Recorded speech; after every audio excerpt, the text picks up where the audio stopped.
여호수아의 마지막 장입니다. 24장은. 네. 그 기나긴 가나안 전쟁이 끝을 맺어가고 있고 뭐 아직 다 점령된 건 아니지만 그래도 어쨌든 일단락이 되고 있고 땅 분배까지 이루어진 상태입니다. 그러니까 이스라엘 역사 가운데 이렇게 용맹했던 때가 있나? 이스라엘 역사 가운데 이렇게 치열했던 적이 있나? 이렇게 한순간 한순간을 목숨을 걸고 여기까지 온 사람들인데 여호수아가 지금 이야기하는 본문을 보면요, 굉장히 시니컬합니다.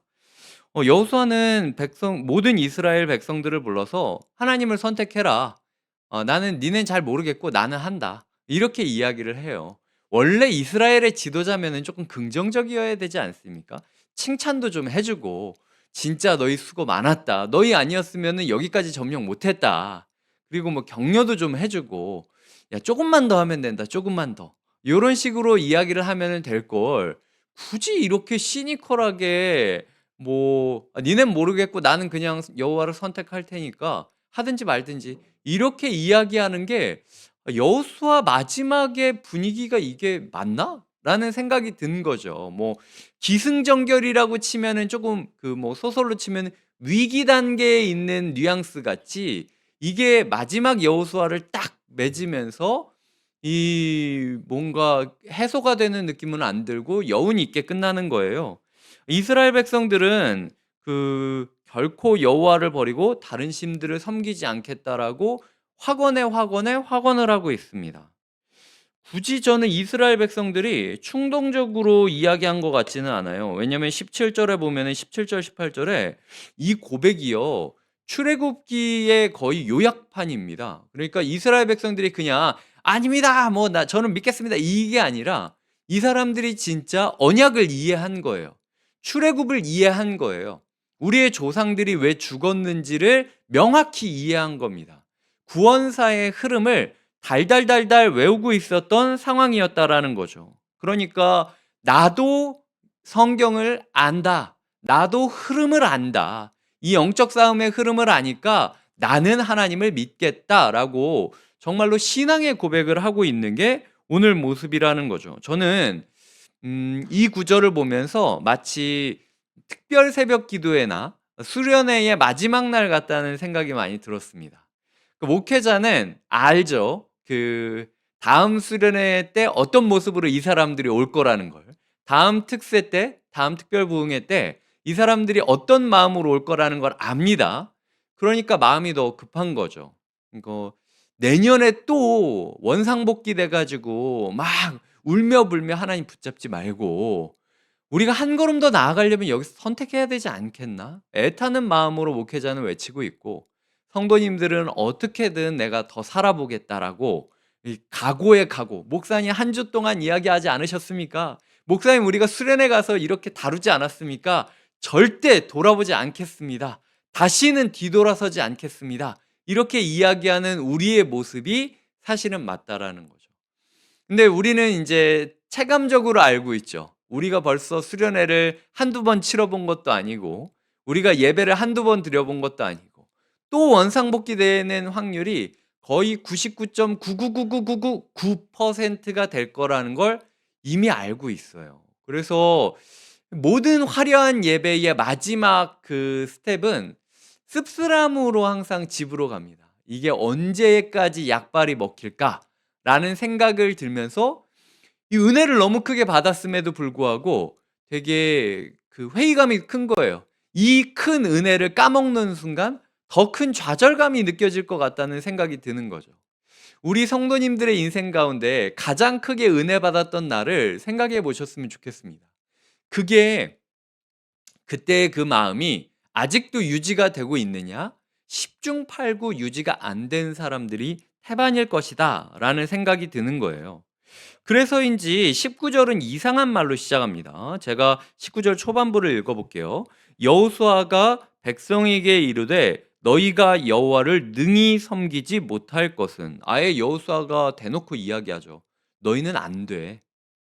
그러니까 수련회 잘 치르고 특별 부흥회 잘 치르고 집에 가야 되는데 목사님이 서서 근데 내가 하나님한테 말씀을 받았는데 성도님들은 안 된답니다. 라고 이 초를 치고 있는 거예요.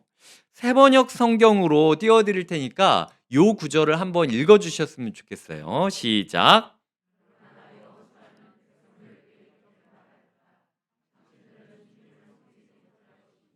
네, 훨씬 더 뉘앙스가 느껴지시죠? 당신들은 주님을 섬기지 못할 것입니다. 메시지 성경은 또 이렇게 번역해요. 비슷합니다. 여호수아가 백성에게 말했다? 아닙니다. 음, 여러분은 하나님을 예배하지 못할 것입니다. 라고 이야기를 하고 있다라는 거죠. 백날 그래봤자 결국 안 될 거라는 거예요. 이 지점에서 제가 좀 고민이 컸습니다. 여호수아에 있어서 제가 가지고 있는 큰 그 고민이 몇 가지가 있는데 그 중에 하나가 요 단락이에요. 그건 바로 여호수아는 왜 쓴 겁니까? 정복하자고 쓴 거잖아요. 근데 정복을 열심히 한 사람들한테 마지막에 이렇게 초를 치면 우리가 무슨 능력으로 정복을 하나? 우리의 인생 뭐 어차피 돌아갈 거 그냥 주저앉아도 되는 거 아닌가? 라는 생각이 드는 거죠. 그래서 학자들은 이 본문을 큰 모순, 깊은 모순이라고 그 이야기하기도 하고요. 어떤 학자는 가장 충격적인 구약의 구절이다라고 이야기를 하기도 합니다. 구원자가 백성들한테 너희는 결코 돌아서지 못할 것이다. 근데도 진짜 선택할 거냐? 라고 시니컬하게 물어보는 부분이 그 정도라고 생각을 한다라는 거죠. 이 여호수아 다음에 사사기지 않습니까? 뭐 역사적으로도 증명이 된 거예요, 여호수아가. 그냥 감정적으로 한 얘기가 아니라 한 세대가 지나자마자 바로 그냥 사사기로 넘어가는 겁니다. 그렇게 가나안 족속들을 죽이고 진멸시켰던 이스라엘의 뜨거움이 어느 순간 뭐 아무것도 아닌 걸로 돌아서게 되는 거죠. 어제의 은혜가 오늘 나의 무너져 버림으로 증명이 되는 겁니다. 오늘 그렇다면 아무리 은혜로운 예배를 드린다 해도 한두 주 지나면 사사기 상태가 될 텐데 우리가 오늘 여기 와서 예배를 드릴 이유가 무엇이 있습니까? 우리가 은혜를 사모할 이유가 뭐가 있냐는 거예요. 어차피 주님께서도 우리가 무너질 걸 알고 있는데 말이죠. 저는 이런 질문을 가지고 본문을 좀 살펴보게 됐습니다. 일단 기본적으로 이 본문을 보기 전에 여호수아서가 위치한 전후 맥락에 대해서 좀 고민하게 됐어요. 이 14절의 시작을 보면요. 그러므로라고 시작을 하고 있습니다. 그러므로라는 거는 응답을 하라는 거죠. 이러이러했다. 그러니까 너희는 이렇게 해야 된다. 그러니까 성경은 모든 직설법 다음에 명령문이 나옵니다. 하나님이 이렇게 하셨다. 그러니까 너희 어떻게 할래? 이렇게 해야 된다. 로마서도 보면 이렇게 하죠.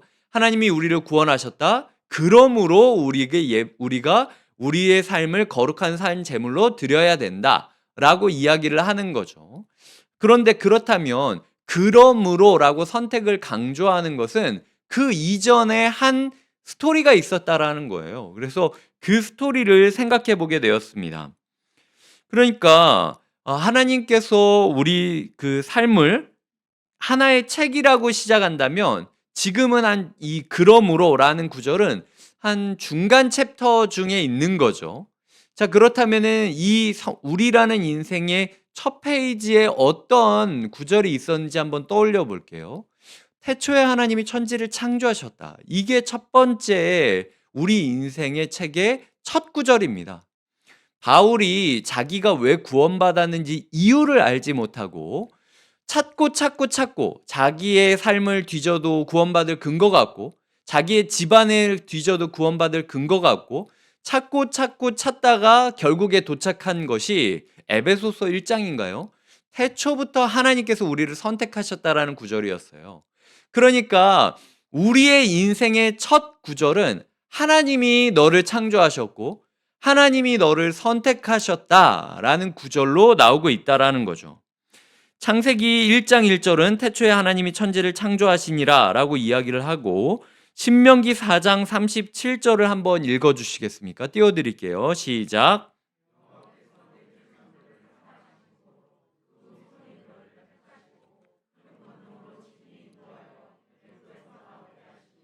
이게 우리 책의 시작점입니다. 그 17절, 18절에 보면은 백성들이 얘기하잖아요. 우리 하나님 여호와께서 친히 우리와 우리 조상들을 인도하여라고 이야기를 하는데 그 여호수아는 알고 있는 거죠. 뭐냐면은 여호와께서 그 이유가 자기 목적을 위하여 너희를 이용한 게 아니라 너희를 사랑했기 때문에, 그리고 너희를 택하셨기 때문에 너희를 구원하신 것이다. 그러니까 우리의 인생의 첫 페이지에는 창조하신 하나님, 선택하신 하나님, 사랑하신 하나님, 부르신 하나님이 있다라는 거예요. 그게 모든 그리스도인의 인생 가운데, 내일 무너질 수도 있는 이 연약한 우리 인생 가운데, 그럼에도 불구하고 주님께서 주신 첫 페이지의 구절이라는 겁니다. 하나님께서는 알고 있는 거예요. 네가 또 쓰러질 거라는 걸, 네가 넘어질 거라는 걸. 그래도 하나님은 너를 사랑하고 있다.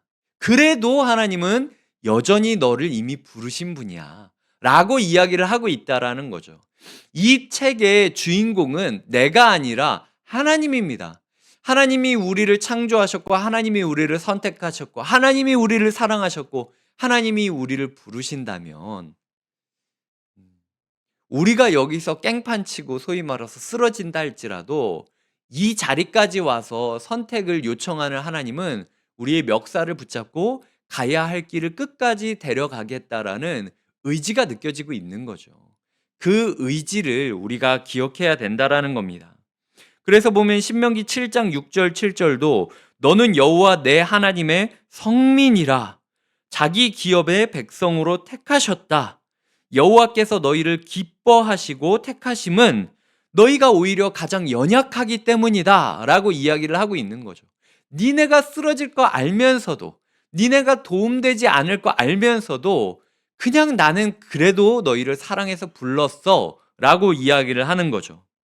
신명기 10장 15절을 읽어주시겠습니까? 시작.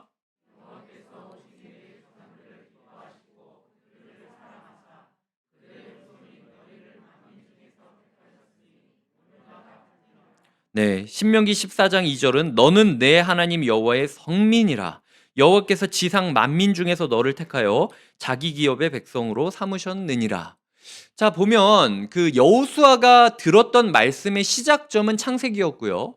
여호수아가 들었던 말씀의 끝점은 신명기입니다. 왜냐하면 여호수아는 모세의 수제자잖아요.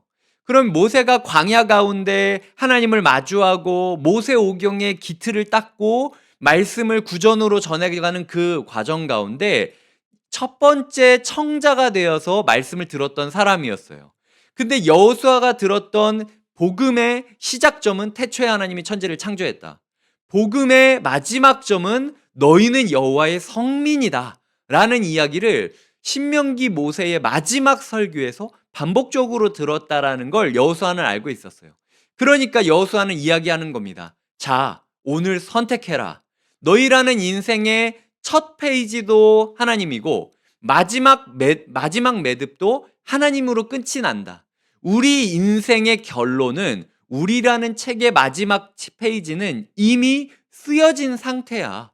중요한 건 이 처음부터 마지막까지 가는 그 과정이 어떠한지를 니네가 선택할 수 있는 거야. 그렇다면 그냥 곱게 갈래? 아니면 끌려갈래? 나는 곱게 갈 거다 라는 이야기를 하고 있다라는 거죠. 여호수아는 백성들을 포기하고 버린 게 아닙니다. 그냥 꼴도 보기 싫다고 목사가 성도들을 포기해버린 꼴이 아니라는 거예요. 여호수아는 오히려 이 순간 알고 있었던 거죠. 구원은 하나님의 것이고 우리가 어떻게 하든 간에 하나님이 구원을 이루실 것이고, 하지만 그 하나님의 구원 역사 가운데 오늘 우리의 삶의 태도는 우리가 선택할 수 있다. 그러니까 그 하나님을 맛보며 갈 것인가? 라고 물어보고 있다라는 겁니다. 선택은요, 인생의 호흡이라고 생각을 해요. 노래를 부를 때, 약간 그런 유튜브 같은 데 보면 그런 챌린지가 있지 않습니까? 한 호흡으로 노래 부르는 챌린지. 아니면은 글을 쓸 때 어떤 시인이었는지 제 기억이 안 나는데 이상 시인이었나? 맞춤표를 쓰지 않는 시인을 제가 본 적이 있습니다. 그래서 시를 쓰거나 글을 쓸 때 맞춤표를 안 쓰고 계속 글을 이어가는 거예요. 호흡이 긴 노래를 부르거나 호흡이 긴 문장을 읽으면요, 정신이 좀 혼미해집니다. 내가 어디서부터 오고 있는 건지 감이 잘 안 오고 헷갈리고 막 힘들어요. 지금 우리에게 오늘 결단하라고 이야기하는 건 너희의 마침표가 인생의 끝점이다, 이렇게 생각하는 거 아닙니다. 우리의 인생이 다시 한번 꼬꾸라지고 뒤엎어질 수 있겠죠. 하지만 날마다 날마다 소망하고 날마다 날마다 결단함으로 오늘의 마침표를 찍어줘야 된다는 거예요. 내일 우리가 사사기로 넘어갈 수 있겠죠. 하지만 그럼에도 불구하고 계속해서 삶의 마침표를 찍어가면서 하루를 검토하고 하루를 소망하고 하루를 결단하고 다시 한번 회복되고 다시 한번 하나님을 붙잡는 짧은 호흡을 가진 사람들을 하나님께서는 정신 차리게 해가지고 끌고 간다라는 거죠. 우리가 오늘 여호수아의 말씀을 우리 삶에 적용해야 됩니다. 주님께서는 숨 좀 쉬어라. 너희 인생에 마침표를 좀 꼬박꼬박 찍어라. 새벽마다 너희가 기도하는 이유가 뭐냐? 오늘 나의 어제 삶의 마침표를 딱 찍고 오늘 새로운 첫 문장을 시작하겠다는 결단 아니냐?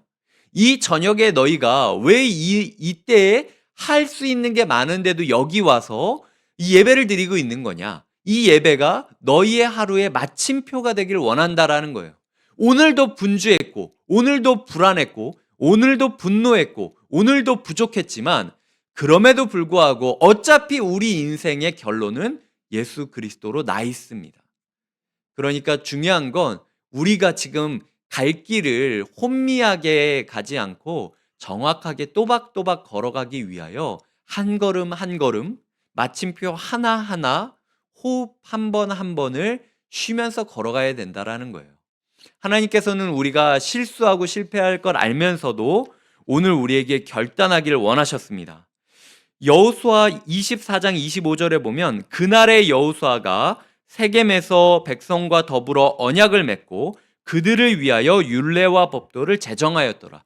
그날에 그들은 다시 한번 여호수아의 마침표, 함께 마침표를 찍고 있는 거죠.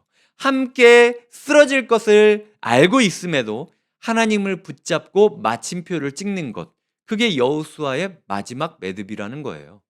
예수님께서 요한복음 6장에서 제자들에게 이렇게 물으십니다. 6장 67절부터 69절까지를 함께 읽어주셨으면 좋겠습니다. 시작.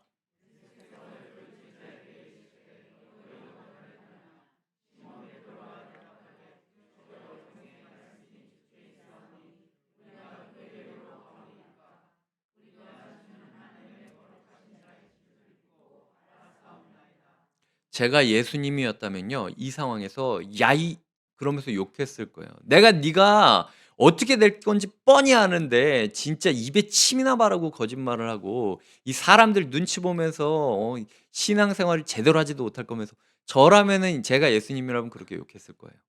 근데 예수님은 자기를 부인할 베드로의 이 가증한 고백도 기쁘게 받아주셨다라는 것. 예수님은 아셨던 거야. 너 부족한 거 내가 알아. 그러니까 내가 왔지. 중요한 건 그럼에도 불구하고 오늘 네가 다르게 살고 싶다고 진짜 소망했으면 좋겠어. 변하고 싶다고 진짜 간구했으면 좋겠어. 그리고 너만큼은 나를 떠나지 않겠다라고 말해줬으면 좋겠어. 그냥 난 그랬으면 좋겠어. 라고 얘기하시는 하나님 앞에, 주님, 제 인생 쓰러질 걸 알면서도 오늘도 다시 한번 물어보시는 주님 앞에 부끄럽지만 제가 절대로 저 주님 안 떠나겠다라고 기도하고 나아가겠습니다. 그렇게 하루의 마침표를 찍겠습니다. 소망으로 결단하시는 하루가 되셨으면 좋겠습니다. 함께 기도하시겠습니다. 하나님, 우리가 이제 은혜를 받으면 받을수록 공포감이 심해질 때가 있습니다. 나의 인생 가운데 어차피 또 포기할 텐데, 어차피 또 실패할 텐데 라는 말이 내 머릿속을 빙빙 맴돌면서 나를 더 좌절하게 만들곤 합니다. 하지만 주님께서 그거 알고 있어? 나도 알고 있는 거야. 그럼에도 불구하고 내가 오늘 너에게 선택하라고 하는 이유가 있는 거야. 너의 삶이 긴 호흡으로 숨이 막혀가지고 헉헉대고 싶지 않았으면 좋겠어. 너의 삶이 뚜벅뚜벅 매 문장 문장 마침표를 꼭꼭 찍어가며 나를 향하여 걸어갔으면 좋겠어 라고 이야기하시는 친밀한 하나님, 사랑의 하나님, 품어주시는 하나님을 만나게 하여 주시옵소서. 오늘 우리가 결단했지만 내일 우리가 실패할 수 있습니다. 하지만 우리의 인생의 마지막은 오직 예수 그리스도시니 우리가 담대하게 쓰러지더라도 주저앉지 않고 끝까지 기어올라 가게 하여 주시옵소서. 이 자리에 모인 모든 성도님들 가운데 오뚜기처럼 다시 일어나는 은혜가 있기를 소망하며 예수님의 이름으로 기도드립니다. 아멘.